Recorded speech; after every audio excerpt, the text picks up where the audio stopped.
Breaking news చూస్తున్నాం. వరంగల్ లోక్సభ స్థానానికి నామినేషన్ల ఘట్టం ముగిసింది. టీఆర్ఎస్ తరపున దయాకర్, ఎన్డీఏ తరపున డాక్టర్ దేవయ్య నామినేషన్ దాఖలు చేశారు. రాజయ్య కోడలు చనిపోవడంతో కాంగ్రెస్ పార్టీ సర్వే సత్యనారాయణను బరిలోకి దింపింది. కాసేపట్లో ఆయన నామినేషన్ దాఖలు చేయనున్నారు. రేపు అభ్యర్థుల నామినేషన్ల పత్రాల పరిశీలన జరగనుంది. దీనికి సంబంధించి మరింత సమాచారాన్ని వరంగల్ నుంచి మా ప్రతినిధి బాలాకుమార్ అందిస్తారు. Balakumar, over to you. Thank you Raju. Warangal parliament ఉప ఎన్నికల్లో కీలక ఘట్టమైన నామినేషన్ల పర్వం ముగిసింది కొద్దిసేపటి క్రితం. ఇప్పటి వరకు ఈరోజు ఒక్కరోజే పెద్ద సంఖ్యలో నామినేషన్లు దాఖలయ్యాయి. సుమారుగా 20 మంది అభ్యర్థులు ఈరోజు నామినేషన్ దాఖలు చేశారు. నోటిఫికేషన్ విడుదలైనట్టు గత నెల 28న జిల్లా కలెక్టర్ వాకటి కర్ణ నోటిఫికేషన్ విడుదల చేసింది. ఆ రోజు నుంచే నామినేషన్ల పర్వం మొదలైంది. అయితే ఈ నెల 2నే మంచి ముహూర్తం ఉందని అన్ని పార్టీల నుంచి, ప్రధాన పార్టీల నుంచి అభ్యర్థులు ఒక సెట్ నామినేషన్ దాఖలు చేశారు. ఈరోజు తమ పార్టీ అధ్యక్షులతో నామినేషన్లు దాఖలు చేశారు. సుమారుగా ఇప్పటి వరకు 27 నామినేషన్లు దాఖలైనట్లు మనకు అధికారుల నుంచి సమాచారం అందుతుంది. ప్రధానంగా 5 పార్టీలు ఈ ఉప ఎన్నికల్లో పోటీ పడుతున్నాయని చెప్పుకోవచ్చు. కాంగ్రెస్ పార్టీ నుంచి చివరి క్షణంలో సర్వే సత్యనారాయణ ఈ కొద్దిసేపటి క్రితం నామినేషన్ దాఖలు చేశారు. అధికార పార్టీ టీఆర్ఎస్ నుంచి పసునూరి దయాకర్ పోటీలో ఉన్నారు. ఆయన కూడా నామినేషన్ దాఖలు చేశారు. టీడీపీ, బీజేపీ ఉమ్మడి అభ్యర్థి ఉన్న దేవయ్య కూడా నామినేషన్ దాఖలు చేశారు. ఇటు వామపక్షాలు బలపరుస్తున్న గాలి వినోద్ కుమార్ నామినేషన్ దాఖలు చేశారు. అదేవిధంగా వైఎస్ఆర్సీపీ పార్టీ తొలిసారిగా తన అదృష్టాన్ని తెలంగాణలో పరీక్షించుకోనుంది. ఈ ఉప ఎన్నికల్లో పోటీ చేస్తామని ప్రకటించిన నేతలు ఇవాళ సూర్యప్రకాష్ అనే అభ్యర్థితో నామినేషన్ దాఖలు చేయించారు.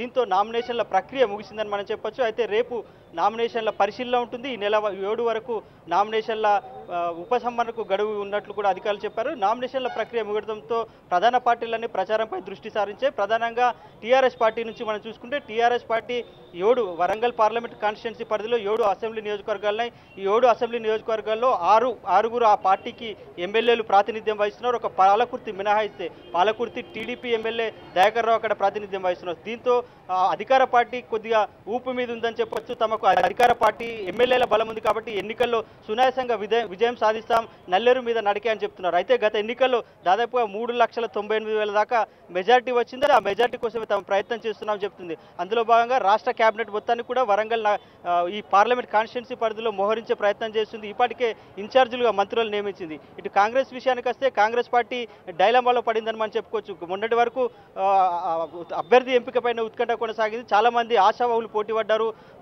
రాజయ్యకు చివరిగా రాజయ్యకు కన్ఫర్మ్ చేశారు. అయితే ఈ ఉదయం అనుకోని సంఘటనలు జరిగాయి. దీంతో ఆయన అభ్యర్థిత్వంపై పార్టీ పునరాలోచన పడింది. సో ఆయన పోటీలో నిలబెట్టమని ప్రకటించడంతో సర్వే సత్యనారాయణగా అనూహ్యంగా తెరపైకి వచ్చారు. ఆయన కొద్దిసేపటి క్రితం టీపీసీసీ అధ్యక్షుడు ఉత్తమ్ కుమార్ రెడ్డితో సహా ముఖ్య నేతలతో వచ్చి వరంగల్ కలెక్టర్కు నామినేషన్ పత్రాలు దాఖలు చేశారు. అయితే ఆ పార్టీ విజయావకాశాలు ఎలా ఉంటాయన్నది, ఈ రాజయ్య ఇన్సిడెంట్ ఆ పార్టీకి ఎలా ఉంటుందన్నది మాత్రం ఒక ఆసక్తికర చర్చ జరుగుతుంది. పార్టీలో రాజకీయ పార్టీలన్నీ కూడా కాంగ్రెస్ పార్టీని రాజయ్య అంశంపై ప్రధానంగా గురిపెట్టి ఫోకస్ చేసిన పరిస్థితి అనిపిస్తుంది. ఇక టీడీపీ, బీజేపీ ఉమ్మడి అభ్యర్థుల విషయానికి వస్తే ఆ పార్టీ నుంచి దేవయ్యను అభ్యర్థిగా ఖరారు చేశారు. ఈరోజు ఉదయం 2 పార్టీల నాయకులు వేరువేరుగా సమావేశాలు ఏర్పాటు చేసుకున్నప్పటికీ భారీ ర్యాలీలతో వచ్చి ఉత్సాహంగా నామినేషన్ దాఖలు చేశారు. అయితే తమ టీఆర్ఎస్కు ప్రధాన ప్రత్యర్థి తామేనని ఆ పార్టీ ప్రకటిస్తుంది. అదేవిధంగా ఆ వ్యూహంతో ముందుకెళ్తామని నేతలు ప్రకటిస్తున్నారు. కాంగ్రెస్ ఎపిసోడ్ కీలక మలుపు తిరగడంతో తామే ప్రత్యర్థులమని బీజేపీ, టీడీపీ నేతలు ప్రజల్లోకి వెళ్తున్నారు. ప్రధానంగా కేంద్ర ప్రభుత్వం చేస్తున్న అభివృద్ధి సంక్షేమ కార్యక్రమాలు, రాష్ట్ర ప్రభుత్వ వైఫల్యాన్ని ప్రజల్లోకి తీసుకెళ్తాం, ఖచ్చితంగా బీజేపీ నుంచి అభ్యర్థి గెలిస్తే కేంద్రంలో మంత్రి పదవి వచ్చే అవకాశం ఉందని చెప్పి ఆ పార్టీ నేతలు ముందుకెళ్తున్నారు. ఇక వైసీపీ విషయానికి వస్తే వైసీపీ తొలిసారిగా ఈ వరంగల్ పార్లమెంట్ ఎన్నికల నుంచి తమ బలం నిరూపించుకునే ప్రయత్నం చేస్తుంది. ఆ పార్టీ అభ్యర్థిని నిన్న ప్రకటించారు, నల్ల సూర్యప్రకాష్ని. ఆయన కరీంనగర్ జిల్లాకు చెందిన నాయకుడిగా చెప్తున్నారు. అయితే గతంలో బీఎస్పీ పార్టీలో పనిచేసిన అనుభవం ఉంది. దళిత ఓట్లు తమకు అనుకూలంగా ఉంటాయి. పార్టీ వ్యతిరేకత ఏదైతే అధికార పార్టీ వ్యతిరేకత తమకు అనుకూలంగా మలుచుకోవచ్చు. గతంలో ఇటీవల వైఎస్ షర్మిల వరంగల్ జిల్లాలో పర్యటించింది. అదేవిధంగా వైఎస్ జగన్ను కూడా ప్రచారానికి తీసుకొస్తాం, ఖచ్చితంగా తమకు అనుకూలంగా ఉంటుంది, తమ బలం ఎంతో నిరూపించుకోవచ్చు, అందుకు వరంగల్ ఉప ఎన్నిక వేదిక అని చెప్పి ఆ పార్టీ చెప్తుంది.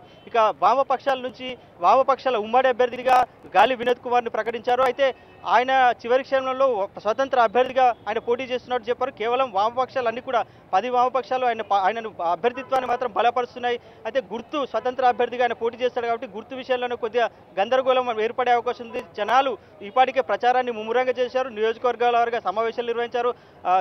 సిపిఐ సిపిఎం రాష్ట్ర కార్యదర్శులు పూర్తి స్థాయిలో జిల్లాలో మకాం వేసి తమ అభ్యర్థి గెలుపు కోసం విస్తృతంగా ప్రయత్నాలు చేస్తున్నారు. ఈ ప్రధాన పార్టీలు 5 పార్టీలు పంచముఖ పోరు వరంగల్ పార్లమెంట్ ఎన్నికల్లో ఉండనుంది. అయితే ఈ విషయం ఒక వ్యక్తి అయితే వరంగల్ కాకతీయ యూనివర్సిటీ నుంచి కావచ్చు, ఉస్మానియా యూనివర్సిటీ నుంచి కావచ్చు, ప్రజా సంఘాలు, వికలాంగుల సంఘాలు, ఇలా అన్ని సంఘాలు కూడా వరంగల్ పార్లమెంట్ ఎన్నికల్లో పోటీ చేస్తామని దాదాపుగా 16 మంది స్వతంత్ర అభ్యర్థులు బరిలో నిలిచారు. అయితే ఈ 16 మంది అభ్యర్థులు ఎంతమంది చివరి క్షణం వరకు పోటీలో ఉంటారు, ఎంతమంది ఉపసంహరించుకుంటారని తేలాల్సి ఉంది. ఇది ఇక్కడ ఉన్న తాజా పరిస్థితి. Camera vote studio. Thank you Balakumar.